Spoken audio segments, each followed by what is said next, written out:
Bahrain International Circuit, we meet again for the first qualifying session of the season. It is finally time to set the grid for the opening round of the Formula One World Championship.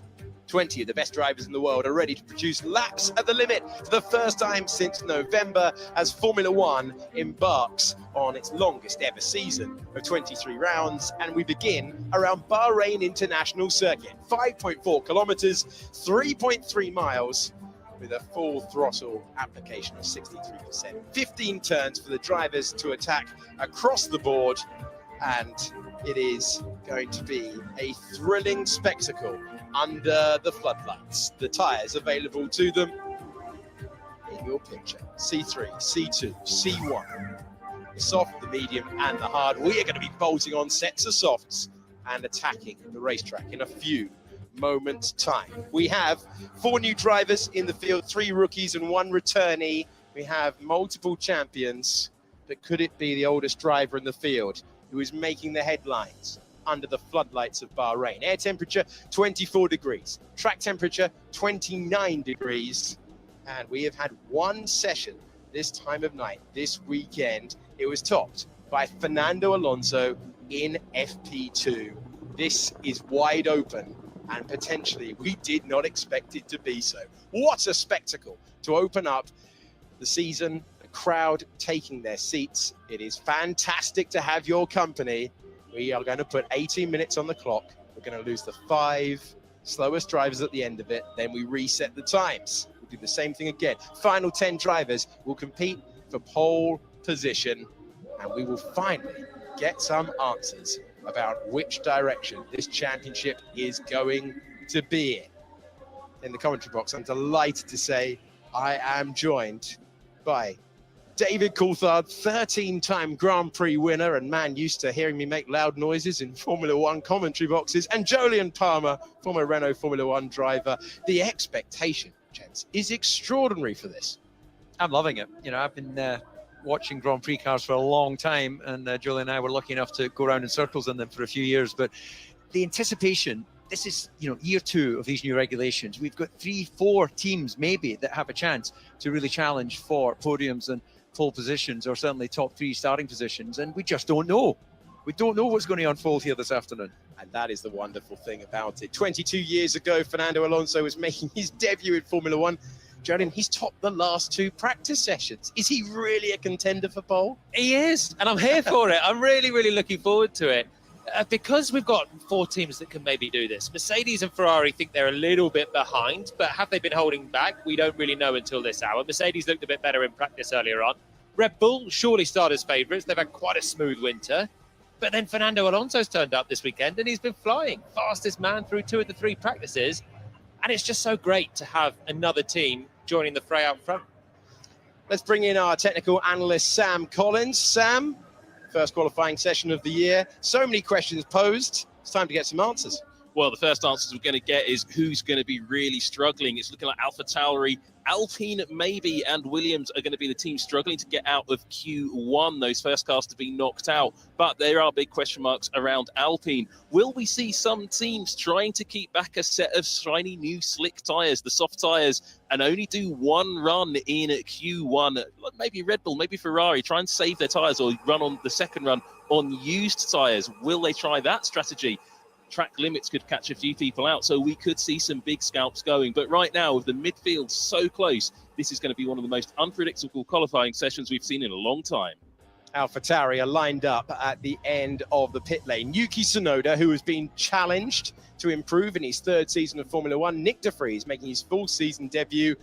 The red lights are out, the green light is on, and we are underway for the first part of qualifying for Formula One in 2023.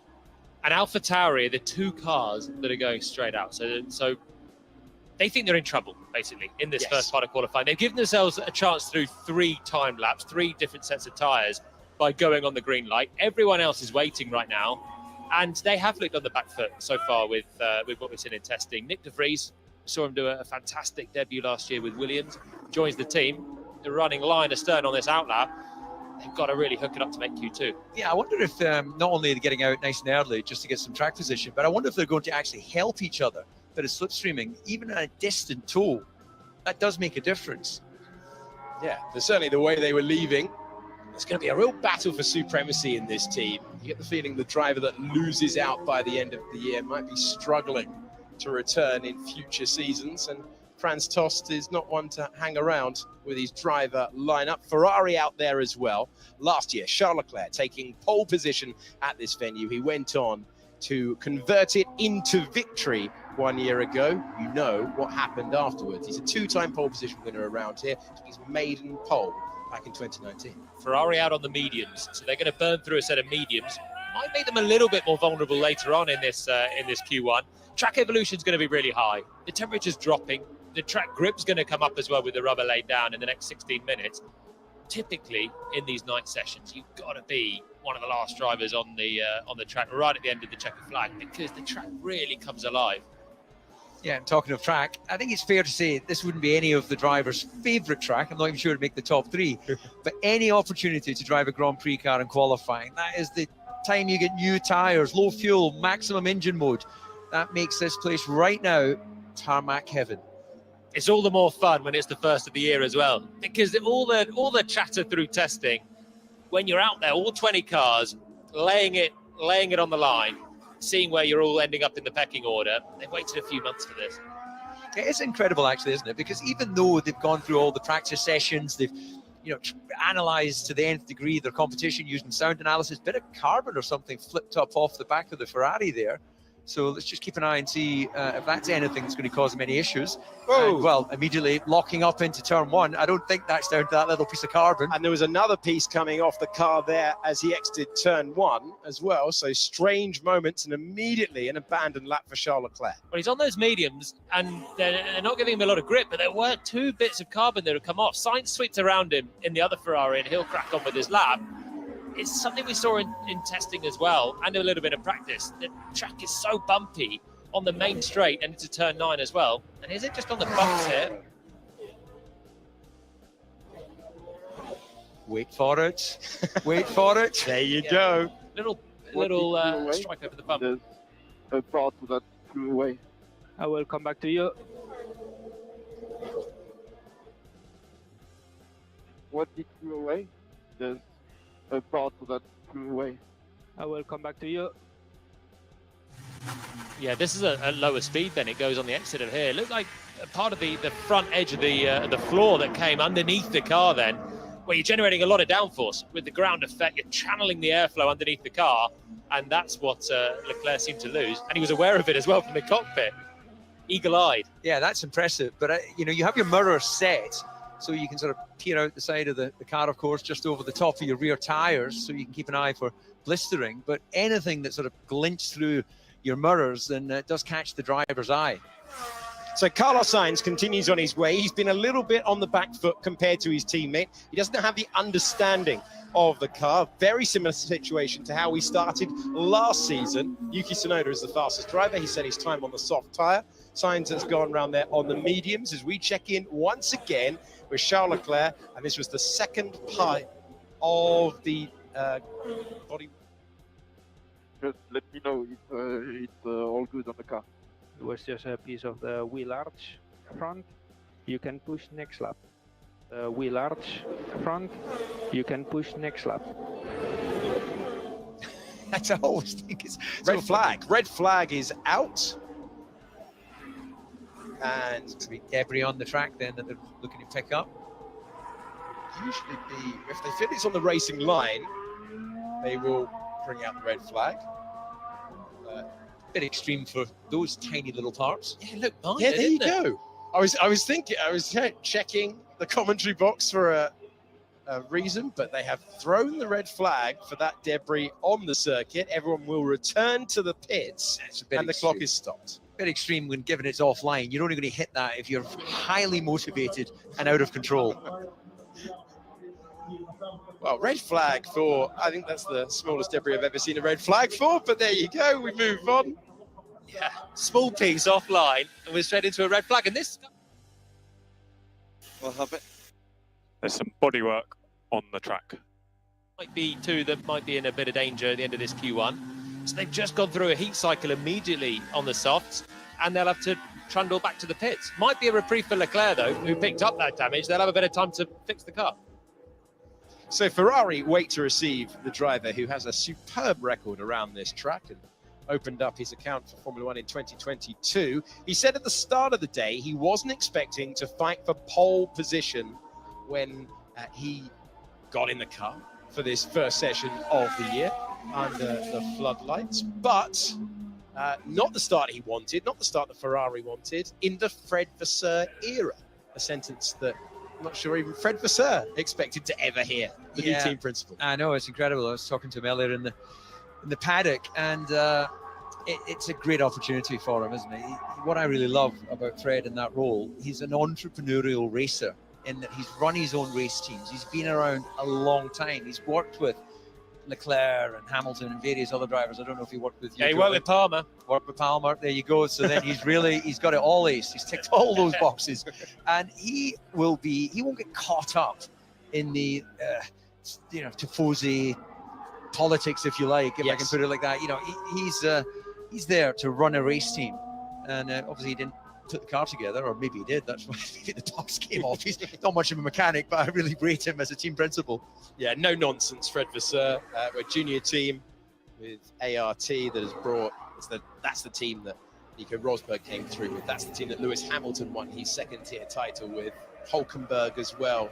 He's worked with a lot of drivers who've progressed to the upper echelons, and now he too makes the step up to Formula One's most famous team. Monegasque driver being pushed back into the garage. We've had a few minutes of qualifying, but not much in the way of action. Yuki Tsunoda is the only driver at the front of the field who will be happy with the lap. 132.1, I think he'll be happy. Signs on the medium tyre. 132.4.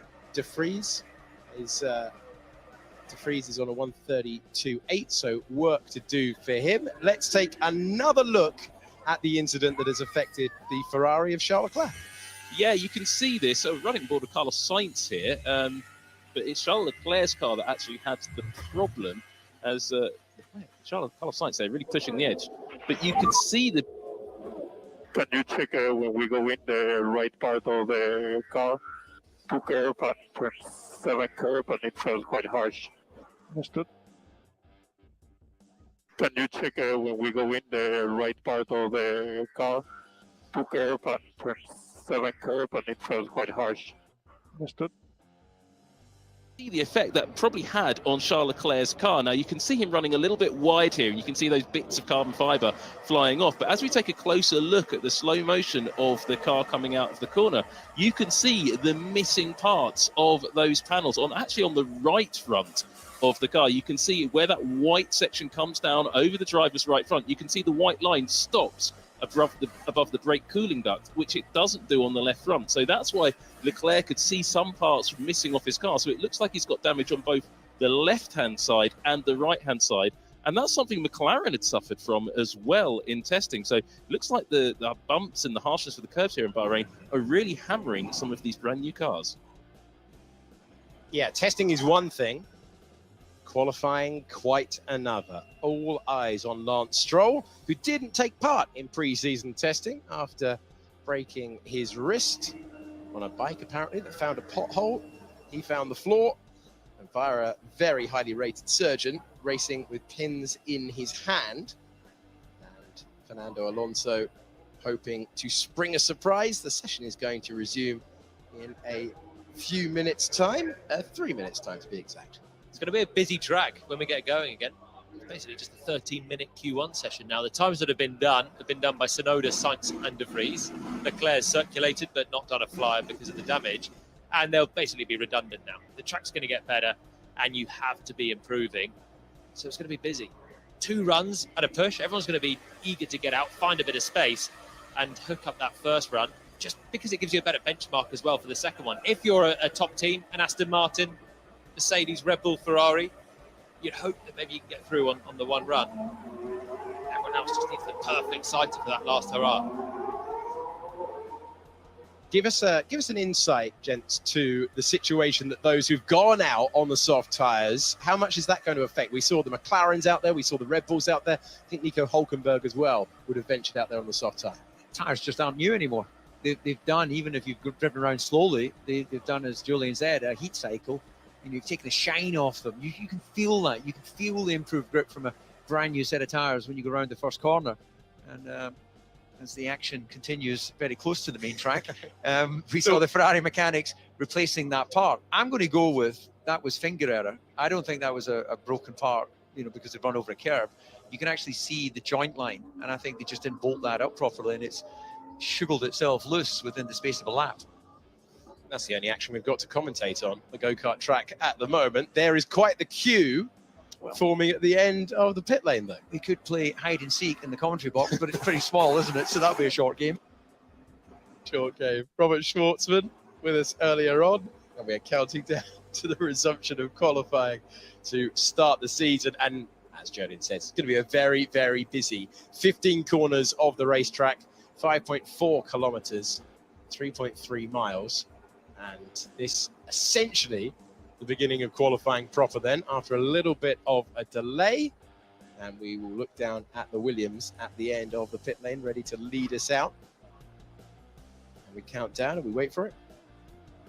And there's a green light at the end of the pit lane after the red flag for the wheel arch for Charles Leclerc that delayed things. We effectively restart. Tires are cooling down, so can you also just advise Joe to keep up the pace? Copy. The Ferrari, and now out on the circuit. Everyone begins their crucial preparation laps, led around by Alex Albon in the Williams, who said earlier in the week Williams are still last, but we're part of the battle. So he's in a situation where the driver can make the difference, and now with all parts of bodywork attached to the car at this stage, Leclerc joins the party. And they're not mucking around anymore at Ferrari. Soft tyres on that car now. So the first foray on the mediums, Leclerc's car braking, causing a red flag. Sainz got a lap in, but it was slow. He's actually a chunk slower than Tsunoda. He's also had his lap time deleted for good measure for track limits, so that's the first one pinging through. And Ferrari are now not wanting to jeopardise their situation in this qualifying. They don't want to put it at risk at the end, so they go for the softs and they just want to haul themselves up the order. Yeah, that's wise, isn't it? I'm sure Fred doesn't want to sort of trip at the first hurdle, very first weekend in control. So yeah, these tyres here, a nice tidy lap, a banker lap as we call it, should be more than enough to secure their place. Despite all the track evolution we're going to go through, I just don't think the cars that will be pretty much making up the back rows are going to threaten a tidy lap from a Ferrari. It's going to be interesting. We're expecting Williams, and Williams are expecting Williams to be struggling here. We know that AlphaTauri are going to be struggling. They went straight out and wanted to crack on with a probably a 3-run Q1 program. So that could well be 4 cars, although the field's so tight, a good lap from either of them could carry themselves through. The rest of the teams, it's anyone's game for who can get through into Q2. It's so tight for the rest. McLaren have been on their back foot, but had a decent weekend so far. There's Alfa Romeo, Haas, got to be hooking up the perfect lap around this 14-corner circuit. And the final sector's so crucial. That's why everyone's trundling on this outlap on the soft.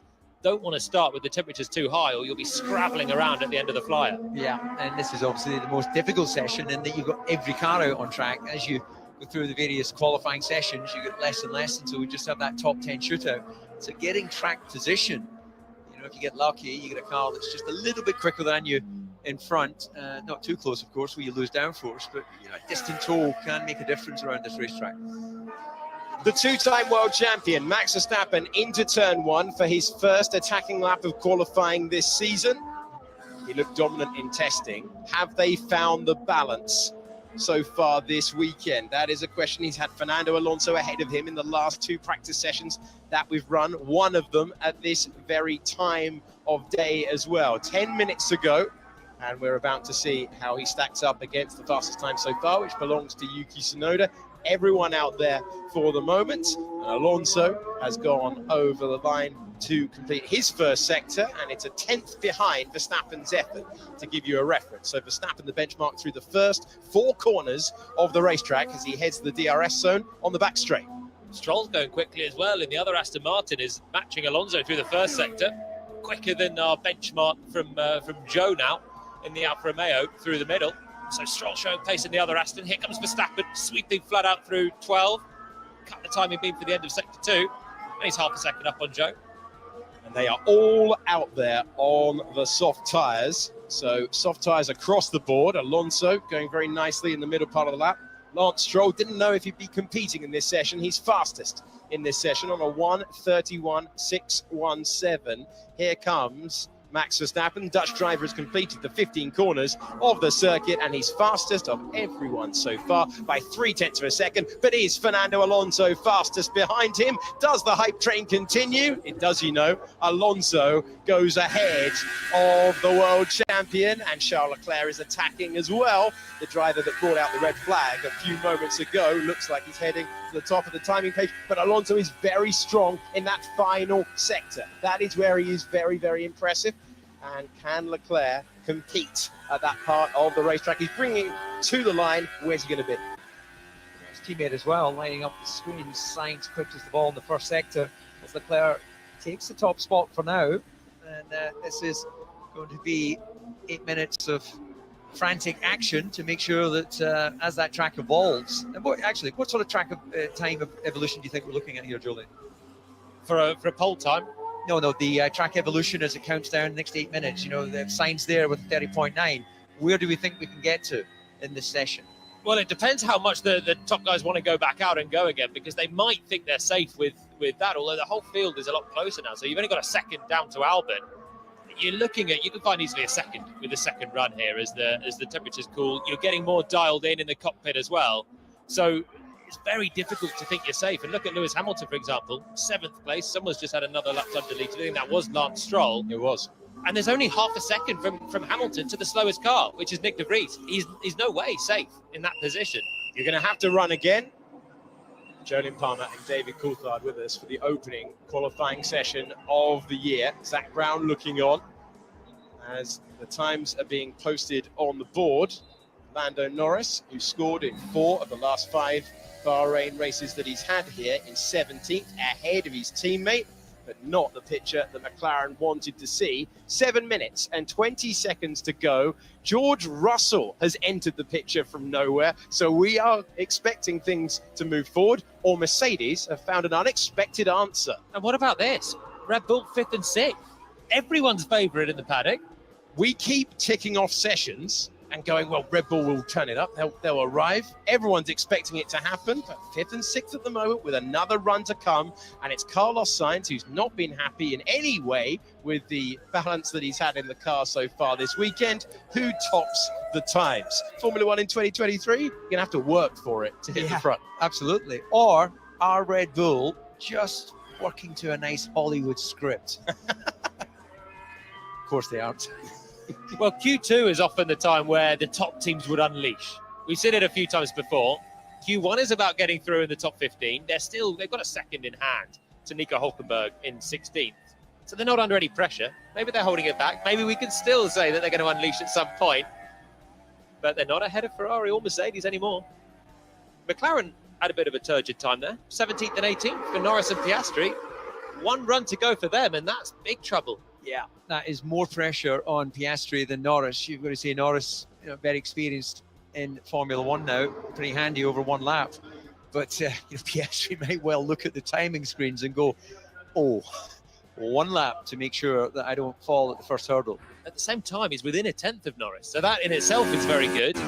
Comparing to your teammate, always a key metric. But this is going to be turn 13 and Lance Stroll's time being deleted that we go on board for. Tight, but he's over that white line. Turn 4 has typically been the track limits corner, but Stroll's left himself in trouble here. That lap time that he did should have left him in 8th place, just behind Lewis Hamilton, looking fairly safe. The Aston Martin we know is rapid. Fernando's up in 4th still, and Stroll now is plumb last. No time on the board. He's going to have to go back out, and he's going to have to deliver a clean, no track limits violation lap. So that's the question for him, and puts pressure on a driver who has struggled a little bit. 5 minutes to go. Sainz, Russell, Leclerc, Alonso, Verstappen is not the top 5 that we expected. Everyone resetting, everyone will be speaking to their engineers. And this is going to be very, very interesting to see which way it goes. Hulkenberg, a star of one lap pace yesterday, in the drop zone at the moment. Very surprising that. He was 5th quickest yesterday in the representative session of FP2. This time of day, these temperatures, flying. And he's not hooked up that one. It's only one lap though. And suddenly you've got the order, and it matters for the first time this year. This is going to be your benchmark for the season. And Hulkenberg, hero yesterday, he's got to dig out a flying lap right at the end. Pressure on him. Yeah, it's a good point, isn't it? Because, where do Grand Prix drivers win races? Well, they win them on Sunday with the checkered flag. Where do you sort of define your reputation and your career? It's over 90 seconds, a qualifying lap. And it's morale for the season as well. The first qualifying session, it'll be 1-0 to your teammate if you're behind, particularly if you're out in Q1. You don't want to be hopping out the car in 4 minutes time and that's the end of your session. You want to keep going, finding more time and hustling on. Yeah, the walk of shame down the pit lane to be weighed. Miserable. Else is still qualifying, yeah. Oh, I had counselling to help me with that. Okay, final runs. We are in the preparation zone for them. We're going to lose 5 drivers at the moment. Hulkenberg, Norris, Piastri. McLaren lost Daniel Ricciardo in this session 1 year ago. They did not want to be in this place again. They're already talking about Baku and the updates that they can bring to that car. Such is the performance deficit that they've had. They've said they've missed objectives, but Alonso in the fight as well. Everyone's going to have to take a step forward here. Plenty looking over their shoulder. Going to have to take a step forward. Hamilton downwards, I think, as the track is going to be in the best condition that we've seen so far. And Aston Martin are winning fans left, right and centre this weekend. There's 3 more. They're going to be shipping some merch, aren't they? They really are. I'm sure we're going to be seeing some green around the circuits this year. Hamilton leaves the pits just now. So does Russell and Leclerc. So Sainz stays in with the 2 Red Bulls. It seems like they think they've got enough. No, Verstappen goes out as well. And we're going to see the final flourish now of Q1. The times are going to tumble. You can never rest on your laurels at this stage. No. 1 lap to make your day, or as you say, you have that uncomfortable walk to watching the rest of this qualifying session. So let's see if anyone's lining up. They've only have more than enough time to get themselves nicely positioned to start the lap. First person to do so will be Alex Albon in the Williams. Currently in, but once we see some activity, we'd expect the McLarens to be able to get in front of him. Stroll, of course, so that's when he push him down. 2-minute warning has sounded. Alex Albon attacking. He's found some pace, trying to get through into the second part of qualifying. The Thai driver, who grew up in London, about to attack this racetrack, and he's going to turn number 4. 90 seconds remain. It's going to be the last opportunity. Dances to the very edge of track limits through turn 4. That is going to be tight. They'll be looking at that one. It was super tight there for Albon over the white line at turn 4. Millimetre on the edge, I think. But he's done a personal best through there anyway. So for now, he can carry on into the tricky braking zone. Turn 9 into 10 through the left-hander. You've got to not lock up that left front and sail on. And he's negotiated it well. Squeezes on the throttle and he can open the DRS. Car looks pretty hooked up, doesn't it? It's dancing around nicely. It doesn't seem to have the outright pace of some of the others around them, but let's just see how this unfolds. No mistakes on the lap, which is very easy on this track to get sucked in on some of these big stops. As the downforce comes off, you see an under rotation. We're looking at Alex Albon on his way to completing the lap. We're looking at Lance Stroll under big pressure here, carrying that injury. As Albon picks his way through the traffic, they're queuing up in the final sector. Stroll is improving first sector of the lap, but this is the only chance he's going to get. He's only 2.5 tenths of a second behind Sainz. Everyone, though, is going to be taking a step forward. Alex Albon showing that with the 6th fastest time. And there's your track evolution. It's huge around here. Nick De Vries has not done a great first sector. So De Vries now shuffled down to 14th. Tsunoda jumps up in the other AlphaTauri, and he is not improving at all right now, Nick De Vries. So he's under big pressure. Up to 5th goes Stroll, needed the lap and delivered with the fastest final sector of anyone out there. The McLarens are under pressure. Gasly in the Alpine is in the drop zone at the moment, and the driver at risk has completed his lap. That's why the checkered flag logo is there. Nick de Vries is looking over his shoulder. Zhou Guanyu has improved up to 11th place. Norris attacking, and Piastri's hanging on to it, Lando Norris, through the 14th corner around this racetrack. One for Payakar to go over the line and up to 13th. Not the improvement that he would ideally want. Gasly in the drop zone's about to cross the line right now, but he only goes to 15th. A driver who's once qualified 5th around here before. And here is the rookie driver, Oscar Piastri, in his first Formula One qualifying session. Has 2 corners to go around the racetrack. Can he get through like Norris has done as well? Gasly is the driver at risk. Magnussen, De Vries, and Sargent currently heading out in the first. Piastri can't get there. He's only 17th.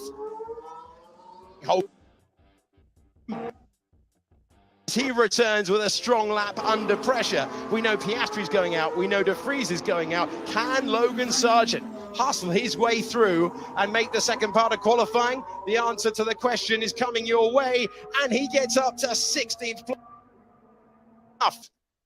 Exactly the same time as Lando Norris, to the 1,000th. So unlucky for Logan Sargent. Brilliant job from him to be within 0.2 of Albon, who's in the top 10.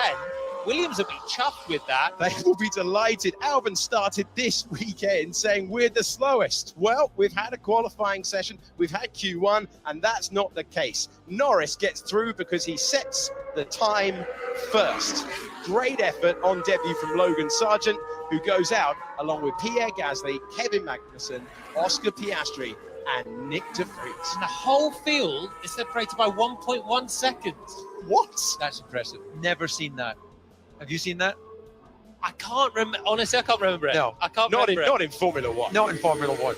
We should mention that the big players didn't go back out for a second run there, so it bunched up a little bit. That was Albon, then it was right on the white line. Spoil the great stat by giving us reality. Yeah. Maybe we'll see it the whole way through. It is so much time. It's so much believe. tighter. Positive DC to start the year.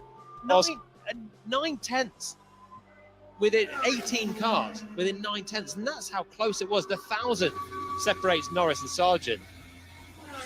What must Pierre Gasly be thinking? A great track record around this circuit, out in the first part of qualifying after a difficult year last year with AlphaTauri, got the move he wanted to the Alpine team, and it's Ocon who goes through in 12th, Gasly who goes out. Well, he'll not only be looking at his teammate, he'll be looking at where Tsunoda is in the car that he departed. Absolutely. Ouch. What a good job from Tsunoda. Yep, he's been challenged to perform, to show his best. An 8th fastest time. Very, very impressive. Kevin Magnussen didn't have the pace of his teammate over one lap. Only 0.2 of a second away. But the man who was on pole in Interlagos just a couple of races later is out of the car, along with Nick de Vries. You'd always expect the rookies to take a couple of races to get up to speed. But that is the end of his qualifying session. And it's worth pointing out that Gasly's time was deleted. So Gasly went over track limits, turn 50. Well, he's now last. He's now last with that. So even going over track limits out of the final corner, it wasn't enough. I wonder if he lost time doing that though, because normally if you're out wide out of the final corner, it's a bit dusty, sandy out there. You lose traction. Maybe that explains actually why his lap wasn't good in the first place. But now his first start with Alpine will be from the back. The other rookies, well, all the rookies were out in that session. Tough break for them because it was so close. But Sargent, Piastri, and De Vries all doing the walk of shame. Indeed, if Gasly did make that mistake, definitely you lose time. Corner. Really, he's got enough experience not to make that mistake. So he'll only have himself to blame. Yeah, it's easy to do though because you're just desperate to gun it to the line. You've done all the cornering at that point. You just need to put your right foot down and press the DRS button, go up through the gears. But if you're too greedy on it, you can just be dragged out. You take too much curb and it does just drag you off the road a little bit. Okay, let's dig into the data and what we're seeing with Sam Collins. Our technical analyst is going to go through what we can see performance-wise from the cars. Well, the first thing I wanted to address was just this track limits issue with Alex Albon. I've played that back over and over again, and I think he stayed in within a couple of millimeters. So I think Albon was just on the limit of getting in. But the big thing that I've been looking at is the pace difference between the Ferrari and the Red Bull. And something that's really taken me by surprise, and this is not a particularly, well, this is a particularly new issue. The Ferrari actually has better top-end speed down the straight than the Red Bull does. And that's something we haven't seen before from Ferrari in this era of Formula One. That will be something that Honda won't be able to address because the regulations now say that you cannot change your power unit modes or your engine modes through the qualifying session. You can change the hybrid system mode, but you can't change that internal combustion mode. So no more party mode. So this could be a real issue for Honda to address and for the Red Bull team to look at. So there is a bit of a differential between the Red Bull and the Ferrari, and it's the other way around to what we saw last year. And that's taken me a little bit by surprise. But also on the apex speeds, the Ferrari does look ever so slightly better than the Red Bull. Key point though, the Red Bull tyres were not the freshest and newest on the car. Verstappen put back on the set of tyres that he did that one lap on when the red flag came out. So that might have taken the edge ever so slightly off the Red Bull pace. So that is a bit of an issue for them to address. Looking at Mercedes, they do seem to have found some genuine pace with George Russell. Again, they seem to have addressed their straight line speed deficit we saw all the way through last season. Now, they weren't able to make any major power unit changes. They just made software changes. So very effective software department over at Brixworth in Northamptonshire, guys. Thank you very much, Sam Collins. Always good to get Sam's opinion on what we're seeing out on track and to get his insight. Fantastic to have your company for the opening qualifying session of the season. Maybe predictable that our rookie drivers would go out in the first part, but you've got to say Logan Sargent will be pleased to be ahead of Piastri and De Vries. De Vries, 28 years old, Formula 2 champion, Formula E champion, and finds himself the last of the rookies. Cardinal sin from De Vries, not improving on the final lap. And that's what it was always going to be. You've got to hook it all up. He was looking okay on the run before, but the times just tumble. And in the end, the gap was 7/10 De Vries to Tsunoda, who really did put it all together. I'm going to take my hat off to Nico Hülkenberg. We were just saying he was under pressure. He was in the drop zone, had to deliver. And he didn't only deliver, he smashed it all the way up to P6, dropping K-Mag out in Q1. Really, really good job. And again, big gap between them. I don't think Magnussen particularly hooked that one up either. Yeah, I think the time reflects the track evolution, but nonetheless, his experience, I think, kept a calm head when it really mattered. So Mercedes looked better in that first part of qualifying. Big moments for Alex Albon, who only reached Q3 once last year at Spa. So he's got a chance to fight again, certainly on the evidence of what we saw before. Everyone else trying to respond, but encouraging stuff for Williams, who really weren't expecting it to be in this case. Oscar Piastri, mentored by our good friend Mark Webber, who finds himself on the big screen and getting a cheer as a result, but the body language tells you all you need to know. That's not the debut he was expecting or wanting. And Logan Sargent, who will start a couple of places ahead of him on the grid. 4th place in the Formula 2 Championship last year.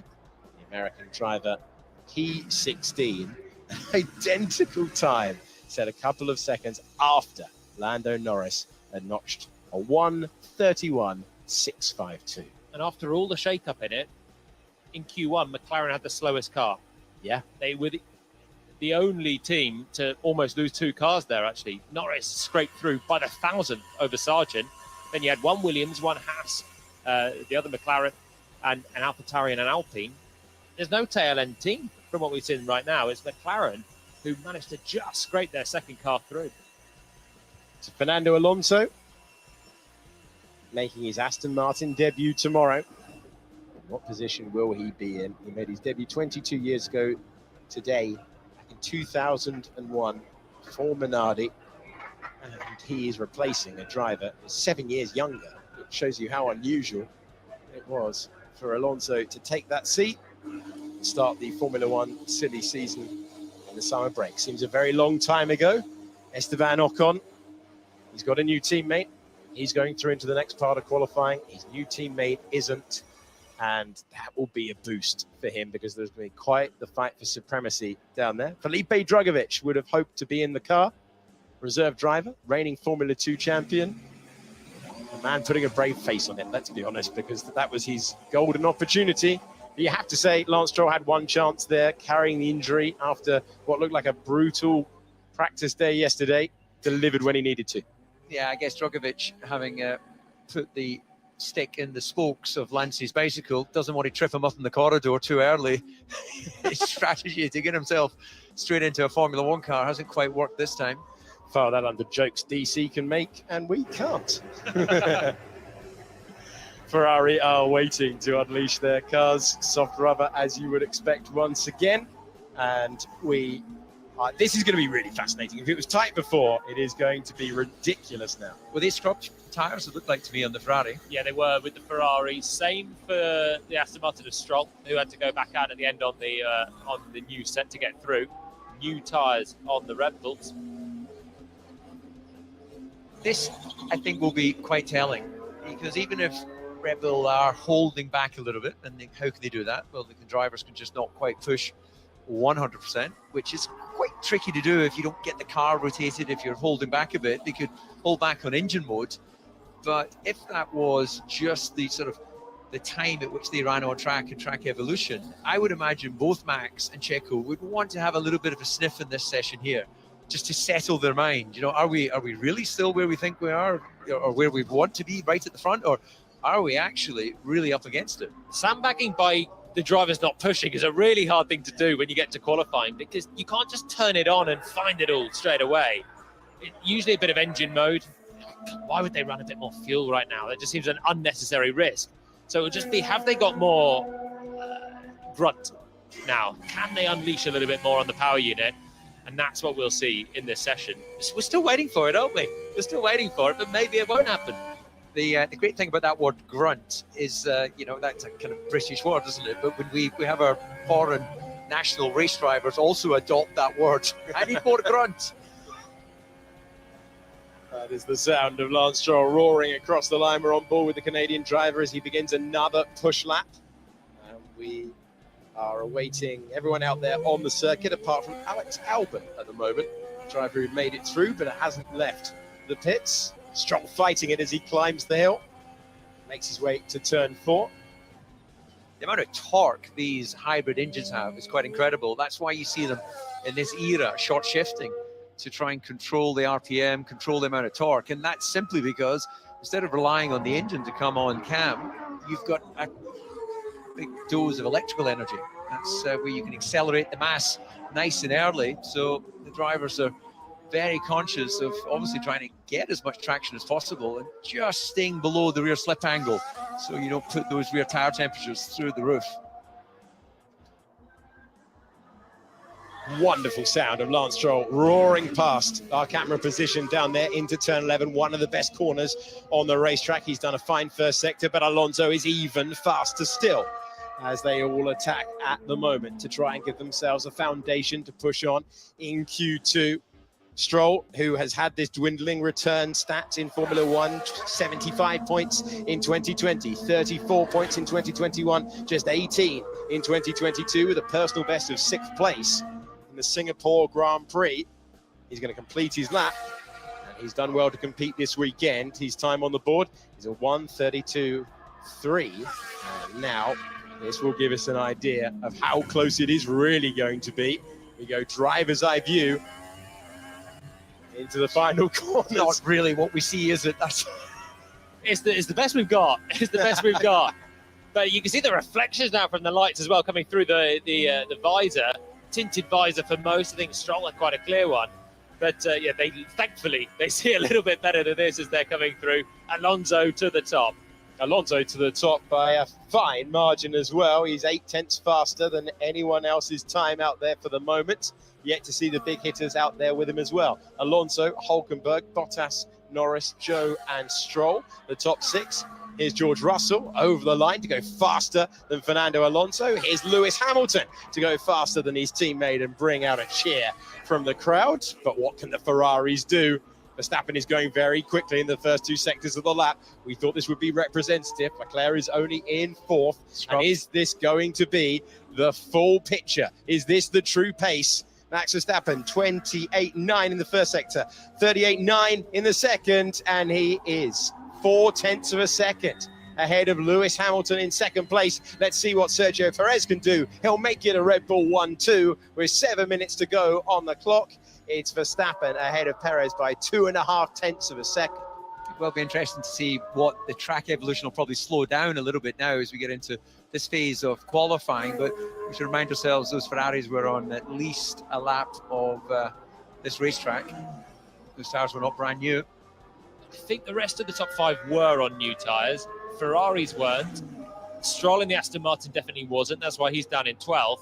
And we're waiting for Alex Albon to get out of the garage in Q2. Get over the shock of getting through to Q2, I think. Yeah, he's just got out of the pits now. Alex Albon. So he's running in the gap. He's got a chance of making Q3 with the way that he had the pace in Q1. I don't think he turned up this week saying, no, we're at the back, guys. I've never heard a driver be so downbeat after testing when everyone else was talking Williams up. Yes. And suddenly he's got a shot at an outside shot at Q3. He's going to go for it in this window. One set of tyres for him, it looks like, in this part of qualifying, and he'll give it now. Red Bull turned it up then. That was new tyres. Surely that was a little bit of the wick turned up. They're not out of reach. 1-2, so it looks pretty for them. But Perez is only a 10.5 up on Hamilton. We don't know what Ferrari can do yet either. They're not up the road. No. It's going to be a shootout. That is absolutely going to be the case. Hamilton, all the doom and gloom going into the weekend of free practice. Right now, he's got to be feeling a little bit charged. Going, okay, well, look, we're in the hunt here. Yeah, something to work with. Exactly. I mean, he ended yesterday saying, I think we've got to change the whole car concept. We're nowhere near them. Abandon the whole thing. Fast forward 24 hours, and he's within a 10.5 of one of the Red Bulls. He's within 0.4 of Verstappen, who's been hooked up all the time he's been driving this car. Maybe a little less so yesterday, finding a bit of balance, but now he's getting that gap to Perez again. So pushing that car down to the scales, I think. Did he miss the weight bridge? Did he go through a red light? Which, who's watching to make sure that they haven't done something to the car, or are they just wanting to sanity check their own weight of car? I'm sure he's gone through the red light, and then you're allowed to quickly get pushed back and then and get on the scales. The problem is for Stroll, there's only 5 minutes left of this, and he's in the drop zone. So even the mechanics now swarming around it, push it down to the weight bridge, then hop it on. Then you've got to get back, put on the new tyres. It's going to get really stressful. Yeah, they need a pit stop, don't they, rather than pushing it back into the pit lane. Yeah, they used to be very, very strict on missing the weight bridge. Even if you just went past it, you were in trouble. They're slightly more lenient now, checking them. And the random check is to make sure that no one is running underweight at any point of the weekend, as Albon puts all 4 wheels over the white line on his attempt in the gap, and he knows it. Yeah, there goes Albon's chance of anything other than 15th now, because he hasn't done a lap time in Q2, unless somehow he's got fuel for another flyer in there, and he can go again. A little bit of weaving as he came back on the circuit. Maybe that was just to scrub off the sand that we would have picked up on the tyres as he cut through turns 5 and 6. Yeah, very dusty offline. You do a pretty good job of sucking up all that sand and dust from the actual tarmac, but as we look out the comm box, I'm looking at those poor Aston mechanics that are sprinting down the pit lane back to the garage. They'll be exhausted. This is the moment on board with Alexander Albon, driver who made Q3 just once last season. Yeah, he turned in way too late there. Just didn't get inside the groove, and there was only one way that car was going, and it's understeer. Yeah, he had so much understeer, carrying in a little bit too much. He missed the apex by a little bit, was always pushing on there, and you'll have known it from the cockpit. When you're missing the braking, you know you're heading to the runoff area. We're hearing Lance Stroll is only just now being pushed down towards the garage. In fact, I can see him still outside. Now he's being wheeled back into the garage. There's 3 minutes, 18 seconds to go. They've got to change the tyres, put a bit of fuel in it. It's going to be nip and tuck. Talk about pressure. Real pressure now. And it's been enough pressure on Lance Stroll across the entire weekend. Man from Montreal. He's probably put that pressure on himself. If you've gone through the red light, you've got to be looking out for it at the weighbridge. The FIA down there, they'll stop cars at random, and he must have seen it, but it's too late, so he radios the team, and then they push him down, and that's cost him an extra minute or two. Okay, we're inside the crucial final run phase of the opening Grand Prix of the year. This is Q2. We've seen a demonstration from Red Bull of what looks like their real pace. Now with a new set of tyres for all of their competitors who can fight back and maybe close down that gap. For Lance Stroll, Zhou Guanyu, Ocon, Tsunoda, nothing for Albon, and so it's 4 drivers trying to escape. Lando Norris, given he made it through out of Q1 by setting his time before Logan Sargent, he will be pleased to have got himself into what is currently 10th place as he tries to haul that McLaren into contention as the team based in Woking in the UK tried to adapt to the situation that they face. 2-minute warning, cars out on their preparation laps, and there's some team battles going on. Bottas currently going through, Joe currently going out, Alonso currently going through, Stroll on the back foot, understandably, and a lot of talk at the start of the year about, it's certainly in testing, about Alpine, and Alpine are, oh, okay, they're going to turn it up, we're going to wait and see. So far, that pace has not materialized. It's a team that weren't talking about fighting the midfield, they were talking about escaping the midfield. They're trying not to go out in Q2, having lost 1 car in Q1. Yeah, I never quite understand the whole sandbagging thing. You know, you've got to test your car to the best of your ability in all conditions, full tanks, low fuel, you know, change, variation of setups. That's the whole point of that extensive 3-day testing shared with your teammates. Engineers love it though, don't they? They never let you take the fuel out and give it a go. I don't understand it either. There's no logic to it. Everyone's looking at everyone all the time anyway. You can't really conceal your secrets in today's Formula One. I agree. Like, what the best example of that from my career was in Monaco. They'd always want to run heavy tanks at the Thursday, as it was at that time. Well, my theory was, let me go as quickly as possible, because that's where the lap time's going to be come Saturday anyway. So, anyway. Meanwhile, back in Bahrain.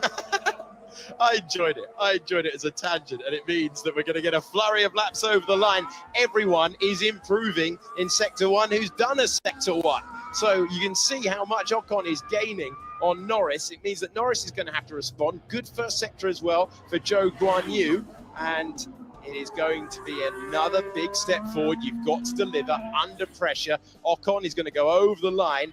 He's going to break into the top 10. Whereabouts is it going to be? 4th shows you how much there is to gain out there. Watch out for Hulkenberg. He's majestic on this lap. He goes third. Fantastic from Hulkenberg. Once again, proving electric over 1 lap pace. Zhou Guanyu gets himself into the top 10. That puts him at risk still, though, because he's in 9th place. Bottas and Norris are out at the moment. The driver at risk is Charles Leclerc. The driver in the drop zone at the moment is Charles Leclerc, thanks to the improvement of Valtteri Bottas, a 2-time pole position winner around this circuit. Alonso goes into 2nd position. We ride on board with Lando Norris, who has meters to go, and he's up to 8th place. Another Lando Norris special to give himself a chance of Q3. Charles Leclerc was under pressure. Now he's fastest, delivering when he needed to. The Red Bulls are in the pit lane. Sainz is up to 3rd. It's Bottas into the drop zone with his Alfa Romeo teammate of Zhou Guanyu. Yuki Tsunoda will not make it. Alex Albon did not have the lap on the 1 push lap, and so it all comes down to Lance Stroll.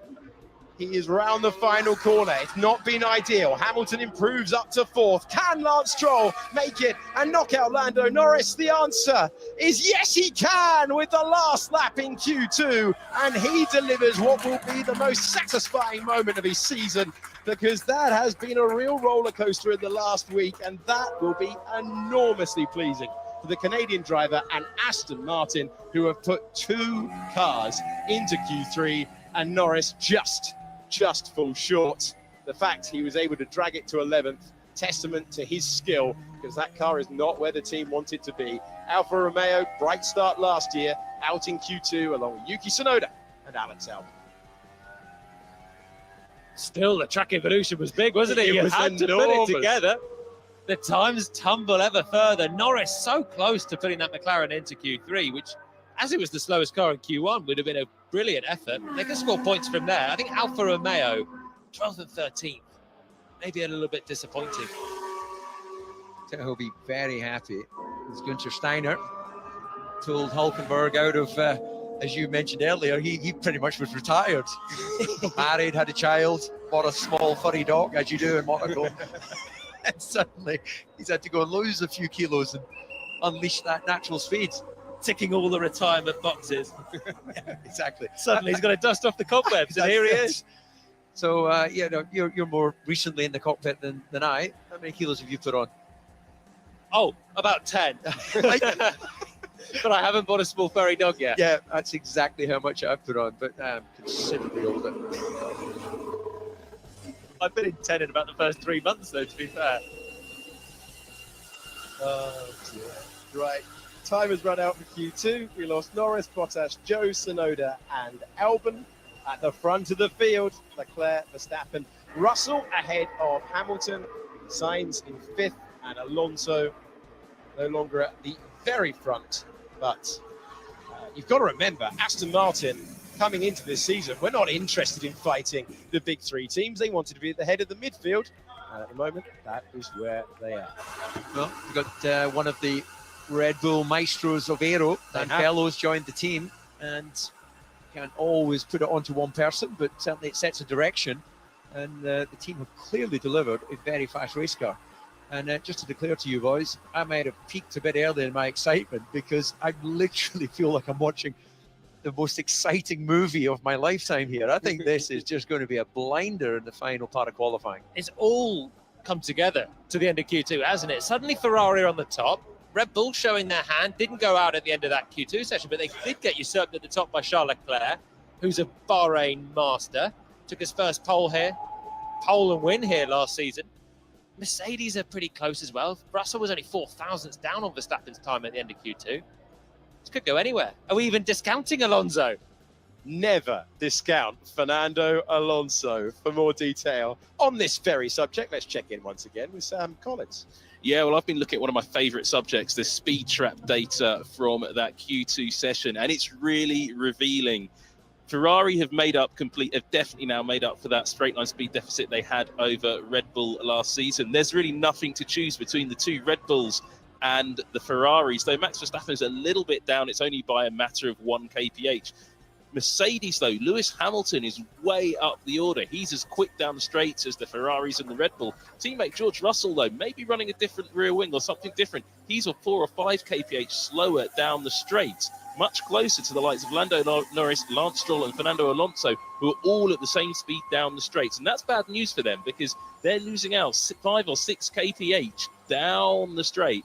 And that means they will be open to being mugged during the Grand Prix tomorrow, because they will be easy meat with DRS and overtaking. So you can see the medium speed corner rankings here. That's where Fernando Alonso is making his pace. But look, George Russell was right up there as well. The Mercedes car concept, well, I'm not sure what the German for sandbags is, but they call them sandbags where the car's built in Brackley. I wonder if that's what Toto Wolff was talking about when he was talking about no more hiding, guys. Thank you very much, Sam Collins. Fantastic facility for motor racing. First racing here in Formula One back in 2004. The last time Red Bull won around this circuit was Sebastian Vettel. That's the last time that we ran the Grand Prix in the day. Since then, they installed the floodlights. We've had some of the best modern races around this circuit. So many dramatic moments, and I'm so pleased that we are going to get more of them, because whoever takes pole position today really going to have to earn it. The forecasts of doom, the forecasts of Red Bull in another league so far have not come true. Just looking at what we've seen across the board, Valtteri Bottas had a run here of always qualifying in the top 6. That has now come to an end with that exit. Always good pace around here, so work to do for the Alfa Romeo team. And there was only 300ths of a second between the pair of Alfa drivers. So we look ahead to the top 10 shootout. Yeah. Fernando Alonso looking for his first pole position. Would be remarkable given what we've seen. So he's looking for his first pole position since 2012. He hasn't won a Grand Prix since 2013. Charles Leclerc on pole here last year. Max Verstappen's never won a season opener. George Russell had an amazing debut here for Mercedes, was on the front row on the outer loop. Lewis Hamilton, as you would expect with Lewis Hamilton, a multiple winner, 5 times a winner around the circuit. And running the theme of how close it's all been, Alonso was 6th in that Q2 session, a 10th off Verstappen in 2nd, and only a quarter of a second off Leclerc, who at the end just went to the top. So that's just a little lock-up somewhere, a small mistake, and you can easily find a couple of tenths if you didn't completely hook it up in Q2. Gust of wind at the wrong time, you can lose a couple of tenths. So they're really in it. Alonso there, staring into the cockpit of his new team. Charles Leclerc looking for his 3rd pole position around this circuit. Only one race in the last 50 years has seen a driver as old as Fernando Alonso take pole. That was Mario Andretti when he was super subbing for Ferrari in 1982. Thanks to the stat man for that one. Sean Kelly providing us with the information. We have a green light at the end of the pit lane, and we have a nervous, excited, nervous wait though. See the drivers out on track, which include the returning Nico Hulkenberg, a driver with 1 pole position in his career. Strangely, the same circuit as his teammate, who departed the session in Q1. But it is worth underlining that Haas are very happy with their 1-lap pace.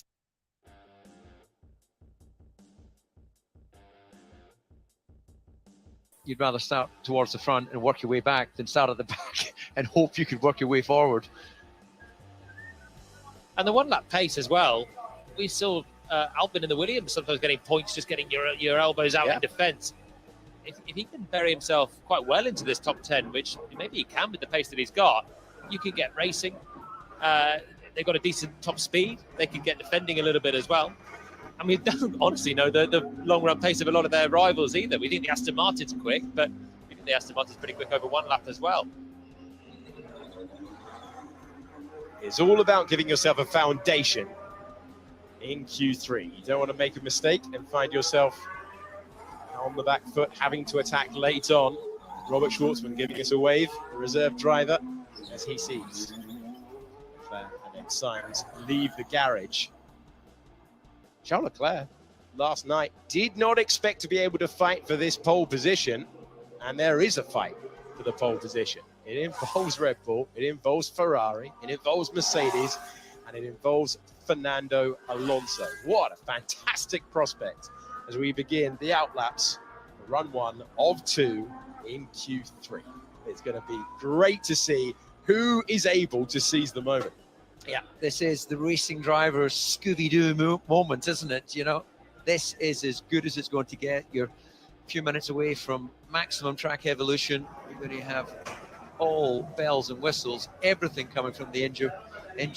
And Enzo's son there looking on. Can he dream?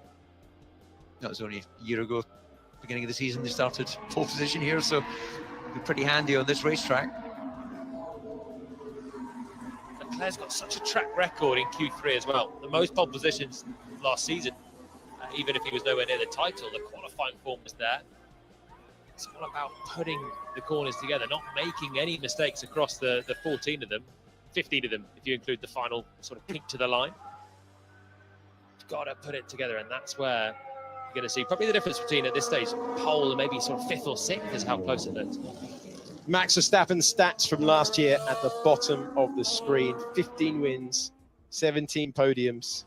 He had the fastest laps, but right now he's just thinking about beating his rivals in Q3. 7 times last year, he was on pole position in Formula 1. He's looking to take a step forward past everyone here. It's not been the domination that many expected, but he's got a clear racetrack in front of him. He'll be the first one to set a lap time. DRS wide open as the 2-time world champion heads down to turn number 1, looking to confirm his status as title favorite. There are very few people in the paddock you can find who think that he's not going to be a 3-time Formula 1 world champion by the end, but it's about delivering under pressure with the Q3 time ticking down.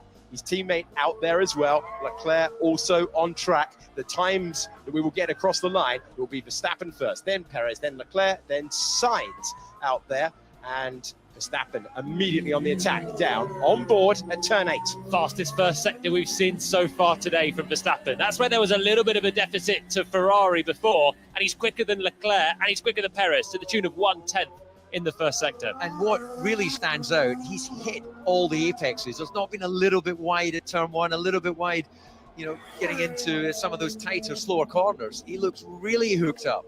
Is he saving the best till last? He has been masterful through this sector, all the way through testing, all the way through practice. Can he be all the way through qualifying? It certainly looks spectacular from our heli shot now, and he's not got much left to do.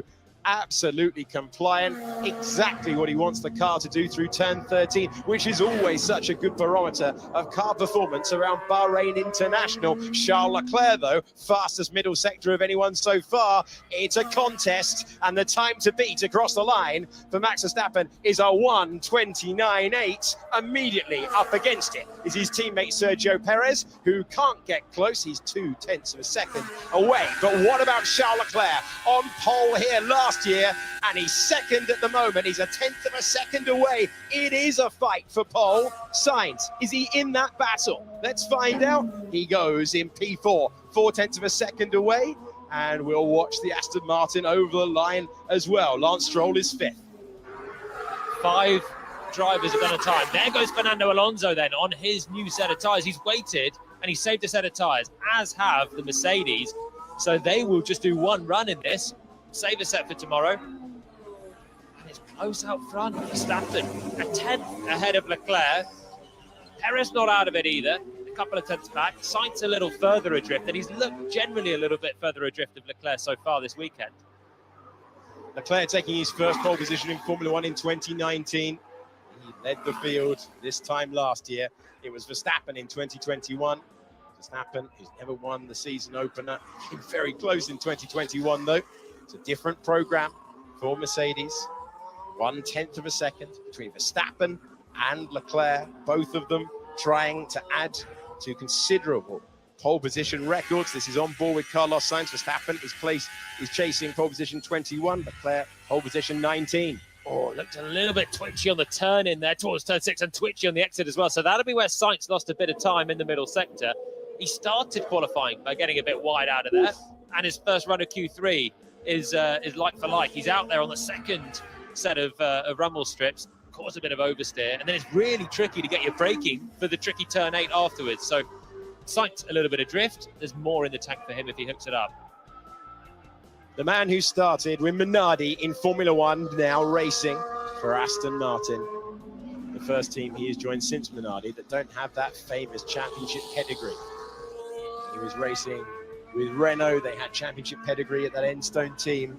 Obviously Ferrari and McLaren, the two most successful Formula 1 teams in history. And it's been a lot of talk about this man and what he could do with the Aston Martin. He is chasing his first pole position since Germany in 2012. Can we see some Fernando Alonso magic to get involved in the battle for pole? Here we go. One shot only for Fernando in Q3. He's been good on the brakes all the time in the Aston Martin. You've got to hook it to the right and fling it through the left-hander in turn 2. Squeeze on the power and accelerate now up to turn 4, where it's another big stamp on the brakes, and we'll get a first sector time in comparison to Verstappen. He's really wide on the entry, opening up the corner. He's right on the limit of track limits on the exit as well, but he's good, and he's 10th down on Verstappen. He's not too far away. Verstappen devastating in that middle sector, but remember, it was Charles Leclerc who was the fastest through there. Alonso has been on the front row in Formula 1 38 times before. And that Alonso first sector is the same as Perez and the same as Leclerc. Just Verstappen had the march on the others in that part of the lap. Alonso's final sector has been good as well, so can he bring this back towards Verstappen's pace? We're all leaning closer to the screen in the commentary box because Fernando Alonso is in the hunt. Such a talented driver. Sometimes he didn't time his career moves the way he wanted. Has he got this one right? Has he got an opportunity to fight with Verstappen, with Leclerc? He's in the hunt. He looks like he's racing Perez at the moment, but remember what Jolien just told you. This part of the lap, once you go through turn 13, 14 and 15, has been Alonso territory all weekend long. He takes that wide line in there. He makes a bit of a correction as he's desperately trying to wring the most from the Aston Martin. Given the opportunity he's got, where does Alonso go? He goes ahead of Sainz and he goes into P4. Well, he was fighting the car a little bit too much, I think, through the final corner there. Oversteering his way to the curb, maybe just losing a bit of drive. Still, he's got himself ahead of Sainz, but Sainz will go again. Hulkenberg gets ahead of Stroll, and the Mercedes are about 0.4 of a second off the pace when they went through the second sectors. We're on board first of all with George Russell, one-time Grand Prix winner, one-time pole position holder. Can he get ahead of Alonso? He can't. What about his teammate? So Lewis Hamilton looking to try and get ahead. No, he can't. And he's only in 7th place as Hulkenberg's time is deleted and he falls to the back of the pack. So that'll be Hulkenberg in 10th then, for everything he's done to get that Haas up into the top 10. That is where he'll start. And Leclerc's done. Leclerc jumps out. Verstappen's on an outlap. Perez is on an outlap. Sainz is on an outlap. And Leclerc is not. Have they got a problem then down at Ferrari? Couldn't send the car out again for a final hurrah. He's watching with us as he goes straight to the timing page and he hopes that he can cling on to a front row. It would be a 25th front row in Formula One. Verstappen's only a 10th ahead, but his rivals are fading. And has he done enough to take a 21st pole position and go ahead of Valtteri Bottas and Damon Hill in the record books? Look how close it is from Alonso's got himself to 4th. 4 thousandths ahead of Russell. Sainz is on an outlap and will try and improve from where he is, but he's just a couple of hundredths down on Alonso. And then there's Hamilton. They're all within half a 10th. Hamilton will currently start 7th and will surely start 7th unless Ocon can beat him. And Alonso's going to be on the second row. A huge difference in position for just half a 10th of lap time there. That is outrageous. Alonso, Russell, Sainz and Hamilton separated by hardly anything. And the quality of the drivers involved as well. We have been treated to a spectacle today. Fernando's going to have some fun from there on the grid, I think, tomorrow. He's going to be really, really excited. Pulls it in, and he's done in the Aston Martin. So it's just the 2 Red Bulls out there and Carlos Sainz. Esteban Ocon launching into a flying lap as well in the Alpine, but we don't expect him to be charging too far up the order. So it's Red Bull, and Ferrari. Leclerc, 1/10 away. He felt like he was the man to take this to Verstappen, but for whatever reason, he's not out there.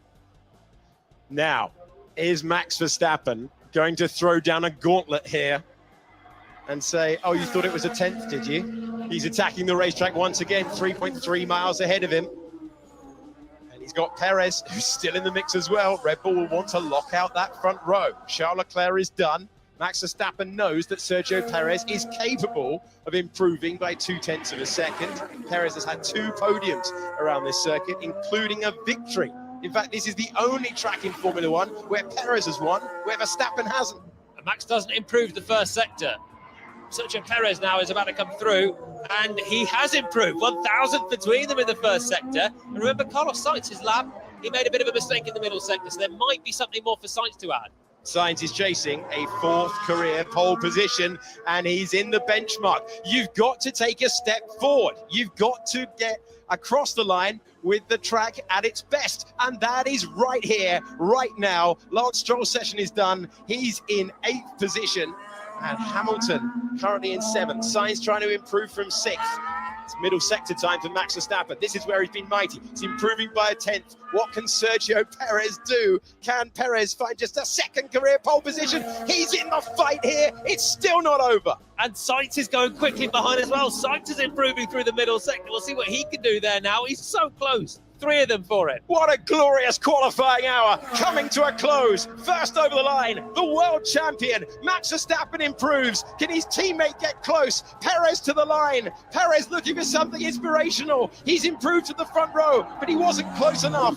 And now it's all down to Carlos Sainz to break the Red Bull domination at the start of the year. And he's improved, but it's only to 4th place to get past his countrymen. And it's a Red Bull 1-2 after the qualifying hour. Charles Leclerc outqualifies his teammate. Alonso is 0.6 of a second away in 5th. Russell outqualifies Hamilton at the first opportunity. Stroll did well to make Q3. Ocon and Hulkenberg 9th and 10th. And after all the speculation, it is Max Verstappen who takes his 2nd pole around this circuit and will start the season. Max Verstappen starting the season from pole position. Well, it is a Red Bull 1-2, but it's not quite how we thought that hour would go. It's so close. Leclerc is the man. I wanted to see him on track taking the fight to the Red Bulls at the end, because I'm sure he had something more to throw at them. He will keep a set of tyres for the race tomorrow, so maybe that'll help him out in the Ferrari, who have the second row to themselves, with Sainz improving into fourth, shuffling Alonso down to fifth. Smiles on the Red Bull pit wall. They've done the job today, first and second, but it was close, and they bodes really well for the season ahead. It really does. Max Verstappen has done the job. Sergio Perez has joined him. On average last year, the gap between those two was 0.3 of a second, under a 10th and a half at a track where Perez has won in the past, and they're celebrating in the grandstand. How fantastic to have Formula One cars back at the limit around this circuit. And I feel like we've got very excited for a Red Bull 1-2, but the team have built a mighty car, but it's not out of anyone's league, not on one lap pace. Fernando Alonso will be pleased with that. 5th place ahead of the Mercedes. I think if you'd offered him that at the start of pre-season testing, he'd have definitely taken it. Good effort from Fernando. In the end, he's ended up 6/10 away with the two Mercedes as well. So the gap on the timing sheet to the end is going to look not great for Mercedes, particularly. A 6/10 gap to pole. Ferrari showed a little bit more at the end of Q3. It wasn't enough to stop Red Bull, but it's enough to keep them on their toes, and that's the main thing. They're not up the road. They're in front, but they got some red cars on their tail. And we think also the Mercedes race pace is going to be more competitive, as well as Fernando's, from what we saw yesterday. Oh, I was buzzing for today, and now I'm buzzing for tomorrow already. Max Verstappen, his 21st career pole position to take him past the tallies of Valtteri Bottas and Damon Hill. Job done for the man that has got ahead of Charles Leclerc. And Leclerc will be pleased to be ahead of his teammate despite not being able to take part at the end. All very sporting down there. Perez on the front row for just the 7th time in his Formula One career.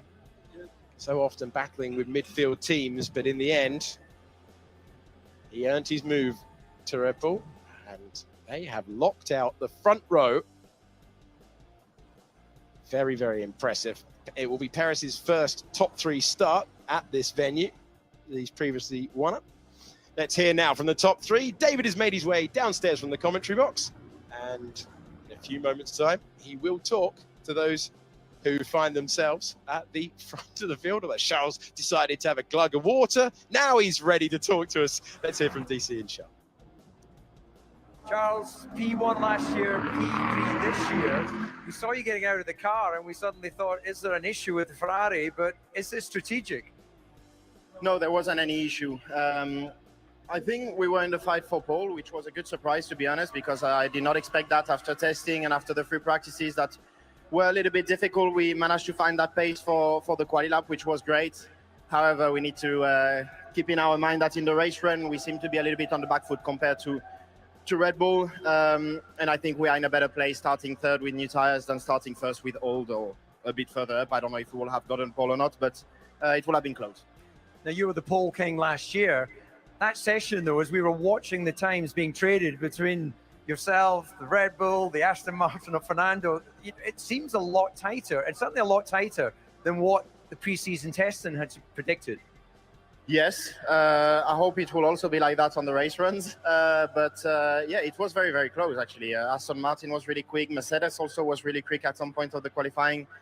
And we are much closer than what we expected, which is looking good for the future. I think it makes Formula One more exciting. So I'm looking forward to the rest of the races. There's a glint in your eye. Do you have a feeling about tomorrow?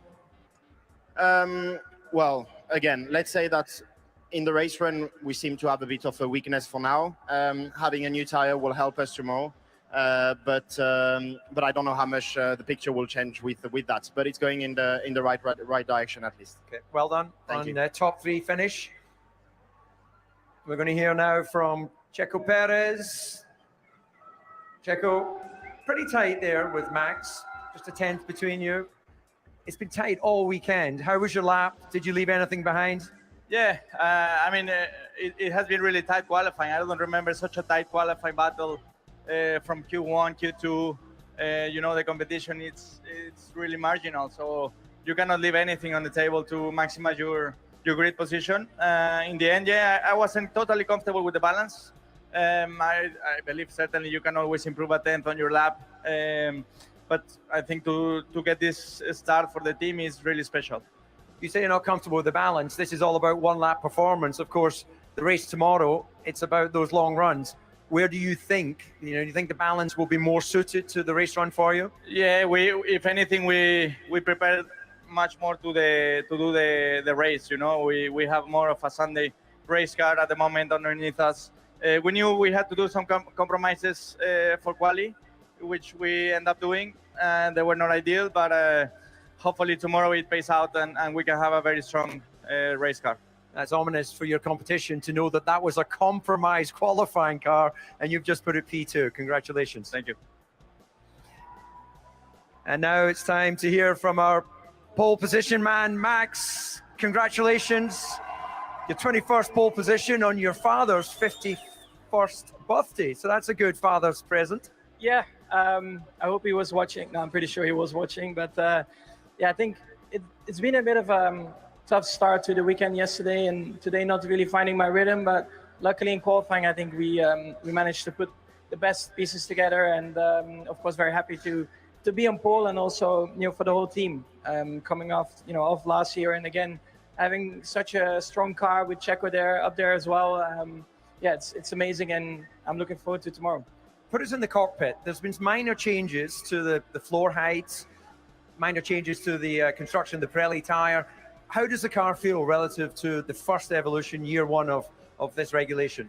Well, I think compared to last year, I think everyone knows a bit more what they're doing with the car. So naturally, I think you already start off better and more competitive. And then, the changes, I think, slow down the car a bit, but we are still going faster. So that's, of course, a great thing to see. And I think, again, throughout the year, you will see that everyone is increasing their performance again a lot. And that's the beautiful thing about Formula One. Did you honestly expect it to be so tight? The gap to Ferrari, Fernando Alonso was not that far away as well. I was actually positively surprised being on pole after the struggles I had in practice. So that's positive. And normally our race car is better. So let's see. Okay, Max, congratulations on pole position. Thank you.